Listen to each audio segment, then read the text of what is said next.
Okay, down here at the bottom center on the map, Metalopolis, we have... Let's LiveForever! That's right. Up here in the upper right, we have the winner of the previous game, very solid player, Maka Prime. Maka Prime.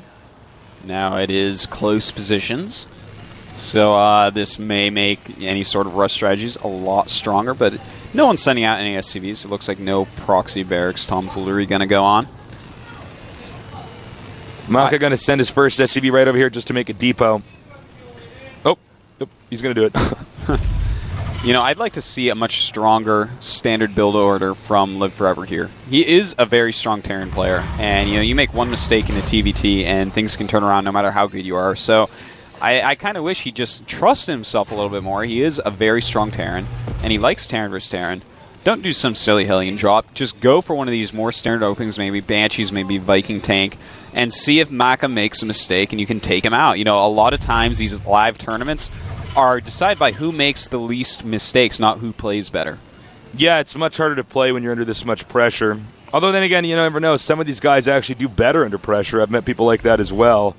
But in this case, with the players we have, the majority of in this tournament, it seems like it's the other way around, especially judging from the round of 64. Nerves playing much more of a role in the negative way. Now, Maka's going to find his opponent here first. And that he does. The SCV of LiveForever, though, going in the wrong direction. He's going to scout a lot later because of this. And the early scout really going to help out Maka quite a bit here. Now, he will have a Marine out before this SCV gets over there. Yeah, it may, in fact, end up seeing nothing at all. That could give Maka the slightest edge, allowing him to tech. Yeah, you want to wait to get the SCV out of your base to make any tech buildings. But Maka can just kind of do it now. Both of them getting their orbitals. Second gas very quickly here for LiveForever. Meanwhile, different style here from Maka. Maka's going to hide a barracks. Now, if he doesn't let his opponent actually scout, then this is going to be, like, why? Why would you do that? Yeah, actually, that's a really good point. It wouldn't hurt to actually let him inside the base. But then again, LiveForever's pretty good. He might notice, like, a missing building or something like that. I don't know. Well, let him up the ramp to see the reactor that's being made, and maybe you can trick him out in that way somehow. I don't really know if I like that barracks positioning, though. Ah, and he sees it. Wow.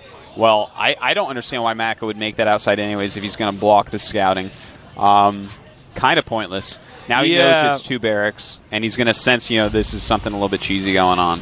Well, definitely a rush underway over here. The bunker's already under construction here for LiveForever. I mean, you aren't going to see Marines break that ramp when there's a bunker full of Marines up top. It's just not going to happen.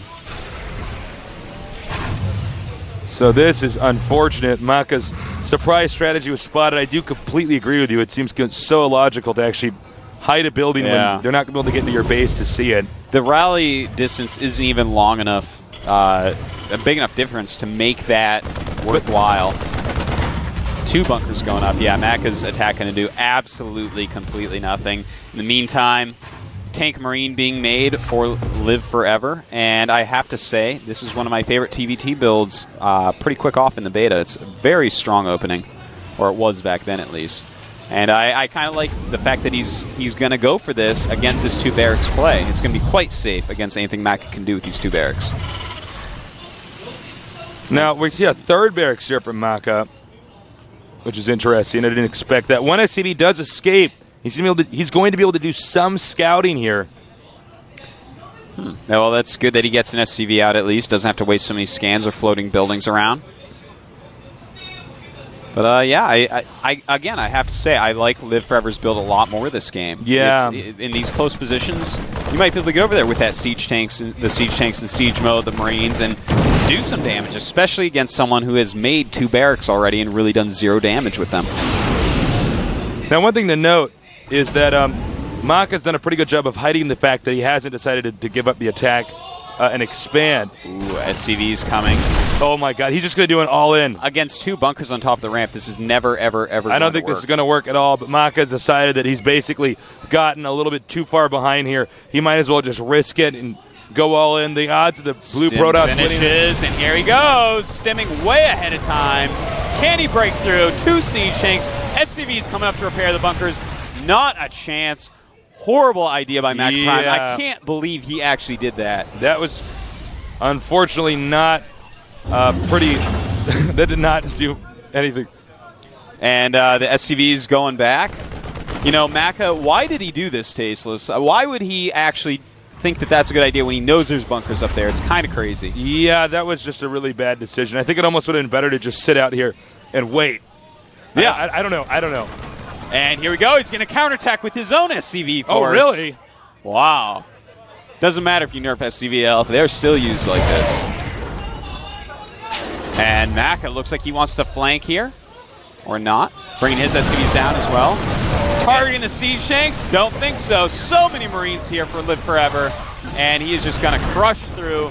Maka's going to have to GG here. This is a very weird game. Yeah, this is actually one of the stranger Terran versus Terrans I've seen here. He does take out the reactor. Marines not being able to be made as quick. He did get one Marauder here to try to take out that tank. He does take out that tank. But so many Marines left over, and really not enough for Maka to come back from this. But he does have a Hellion making. It's pretty good against Marines, just not that many. Well, now that he's gotten into the heart of the base, any units that pop out are basically killed. That's right, you just stand right next to this. Has actually always been a weakness for Terran, both in StarCraft 1 and 2. Stand right next to the buildings where units pop out, and you just kill them so fast. Now, to be honest, he actually is going to survive that. And he's continuing to push forward, but Marauder's pretty good against tanks if he can control this right and wait for a few more units to come out. Actually, you know what? I think it is over. Yeah, there it is. GG. He didn't have enough more units coming out. Man, these are fast Terran versus Terrans. Yeah, it's very aggressive play there by Maka. I'm still in complete shock. He must have thought that there'd be no wall, maybe just one bunker. Yeah. Maybe he thinks, okay, maybe I can surround this bunker with my SCV so it can't be repaired, you know, before he knows what's hitting him. That's the only thing I can use to describe why Maka may have done that foolhardy move. It was kind of interesting to see that Next LiveForever actually sent his own SCVs and his own all-in to kill him when clearly, you know, after Maka sends his SCVs, like half of them out and takes him out, and then he sends him back, I mean, you have pretty much already won at that point in time. You just have to play solid, and you're going to win. But LiveForever decided that it would probably just be better to get to game number 3 quickly. Risky move from both these guys, but it did work out for Next LiveForever in the end. So we're going to go to the rubber match with these two players. Had to work out for one of them, I guess. I guess gotta. And with a game with 2 players, one of them's got to win. So unless it's a tie. That's true. That's true. We haven't had one of those yet. No. That's going to be a long game if we ever cast it. I know, right? How are they going to call that? That's going to be wild. Now, remember what we were talking about earlier with Maka. He said that he was hoping to win the first 2 games and not go on to the 3rd map. He said he did not feel strong on this map, and now we're going there, so let's see what happens.